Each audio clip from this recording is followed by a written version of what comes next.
morning, everyone. Good morning. This morning, we went to the White House for a follow-up meeting with the President, follow-up to a meeting we had a few weeks ago where we agreed on a dollar figure, where we agreed on the percentage of 80-20 in terms of responsibility, and we discussed some priorities about infrastructure.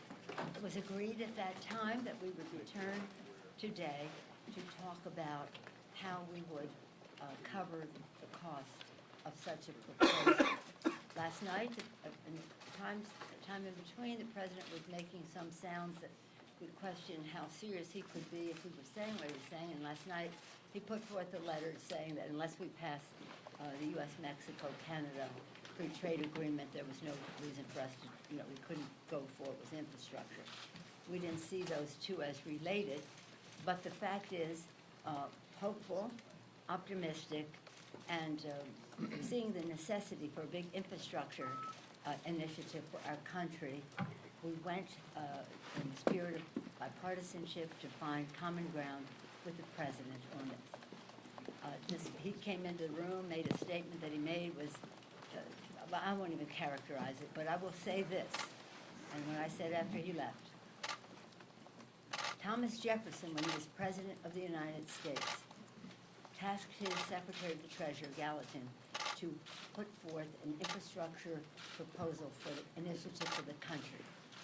It would follow the Lewis and Clark expedition, the Louisiana Purchase. It would be about the Erie Canal, Cumberland Road, things like that to build into America. 100 years later, Teddy Roosevelt did his infrastructure big initiative, and it was called the Establishment of the National Park Service, the green infrastructure of America. We had hoped that we could give this president an opportunity to have a signature infrastructure initiative to create jobs, to improve the quality of life, to just do so much for our country on the ongoing, not only the jobs are created by building, but the commerce it would promote. And that included roads and bridges and mass transit, broadband into rural America and other underserved areas, clean water, wastewater, all of the things that have enormous needs. The American Society of Civil Engineers says it's in the trillions. The deficit we have, we're talking about a couple $1 billion. For some reason, maybe it was lack of confidence on his part, that he really couldn't match the greatness of the challenge that we have. Wasn't really respectful of the reason of the Congress and the White House working together. He just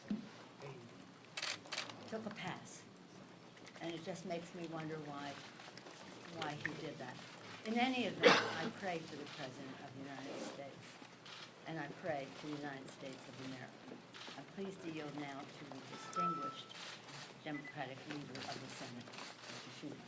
Well, thank you, Speaker Pelosi, and to watch what happened in the White House would make your jaw drop. We Democrats believe in infrastructure. We believe our roads and bridges need repair. We believe that rural America, as well as inner city America, needs broadband. We believe that to bring clean, new energy around the country, we need a power grid, modernized and updated. We believe in modernizing our transportation fleet with electric cars. We believe in all these things. And so, despite signals in the previous few weeks that he might not be serious, we went forward. We came here very seriously. The President asked in his letter last night, where would Democrats spend the money on infrastructure? I was prepared to give him a 35-page plan detailing this in all the areas I mentioned and more that had the broad support of Senate and House Democrats. We were interested, we are interested in doing infrastructure. It's clear the President isn't. He is looking for every excuse, whether it was let's do trade first, or whether it was he's not going to pay for any funding, or whether today that there are investigations going on. Hello? There were investigations going on 3 weeks ago when we met. And he still met with us. But now that he was forced to actually say how he'd pay for it, he had to run away. And he came up with this pre-planned excuse. And one final point. It's clear that this was not a spontaneous move on the president's part. It was planned. When we got in the room, the curtains were closed. The president, there was a place for him at the front so he could stand and attempt to tell us why he wouldn't do infrastructure. And of course, then he went to the Rose Garden with prepared signs that had been printed up long before our meeting. We want the president to do infrastructure. We want our Congress to perform its constitutional responsibilities and create jobs, create income, create wealth for the average American. We can do both. It's clear the president doesn't want to do any of that.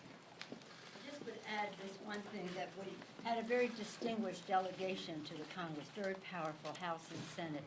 As you can see, distinguished leader on the Appropriations Committee, Senator Patty Murray, Mr. Carper, the ranking member on the Committee of Jurisdiction that oversees some of what we're talking about here, Richie Neal, the chair of the Ways and Means Committee in the House, our distinguished Democratic leader in the House, Steny Hoyer. Where's Dick Durbin? Is he this one? The Senate Whip, or we call it assistant leader, whatever the title is in the Senate.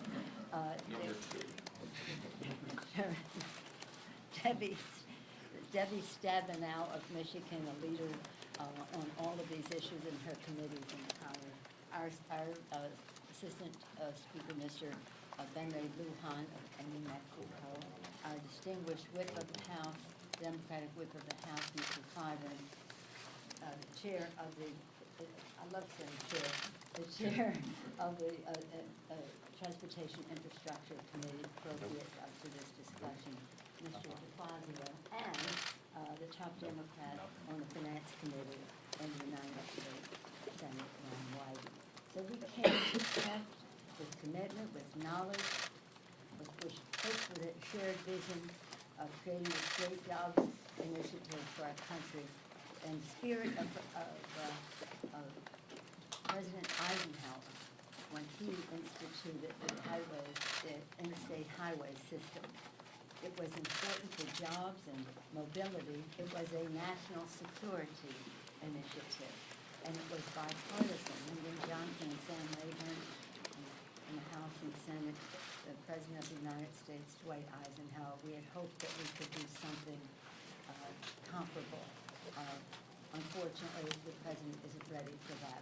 Thank you all very much. Speaker Pelosi, the president's engaged in a cover-up. Why not be born in impeachment?